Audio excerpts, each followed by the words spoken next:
সমগ্ৰ বিশ্বৰ লগতে শিৱসাগৰৰ বিভিন্ন প্ৰান্তত বিভিন্ন অনুষ্ঠান প্ৰতিষ্ঠানে উদযাপন কৰে বিশ্ব পৰিৱেশ দিৱস। শিৱসাগৰ ই-মিডিয়া সংস্থাৰ উদ্যোগতো উদযাপন কৰা হয় বিশ্ব পৰিৱেশ দিৱস। এই উপলক্ষে শিৱসাগৰৰ চহৰৰ ঐতিহাসিক শিৱদৌলৰ সন্মুখত বিনামূলীয়াকৈ গছপুলি বিতৰণ কৰা হয়। এই কাৰ্যসূচীৰ শুভাৰম্ভ কৰে শিৱসাগৰৰ বিধায়ক অখিল গগৈয়ে। অনুষ্ঠানত শিৱসাগৰ সদৰ থানাৰ ভাৰপ্ৰাপ্ত বিষয়া কল্পজিৎ শৰ্মা, শিৱসাগৰ ছোৱালী কলেজৰ প্ৰবক্তা প্ৰবীণ শৰ্মা উপস্থিত থাকি গছপুলিসমূহ বিতৰণ কৰে।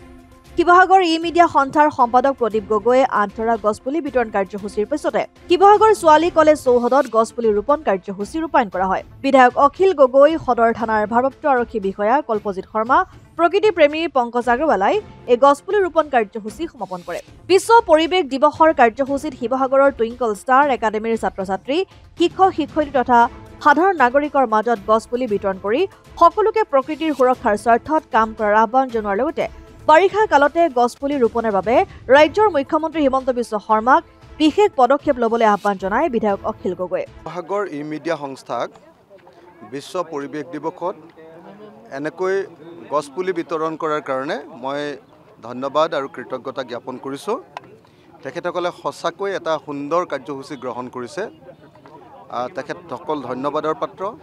কিন্তু একেটা সময়তে আমি মনত ৰাখিব লাগিব যে গছপুলিটো ৰুলে নহ'ব, গছপুলিটো বচাব লাগিব, গছপুলিৰ পৰা আমি বৃক্ষত পৰিণত কৰিব লাগিব আৰু তাৰ কাৰণে আমাক লাগিব ছাষ্টেইন এফৰ্ট, অনবৰতে লাগি থকাৰ ধৈৰ্য। সেইকাৰণে অসমীয়াত এটা কথা আছে, কি বুলি কয়, পঢ়াই পঢ়ে ৰুৱে পাণ, এই তিনিওৱে নিশ্চিন্তে। তাৰমানে যদি এটা গছপুলি ৰুব লাগে, এটা পাণপুলি ৰুব লাগে, তেতিয়াহ'লে তেওঁ সেই কামটোত লাগি থাকিব লাগিব। গতিকে মই আপোনালোকক অনুৰোধ জনাইছোঁ, এই কামটো যাতে হওক। যিসকলে গছপুলি আজি ৰুইছে সকলোৱে লাগি থাকক।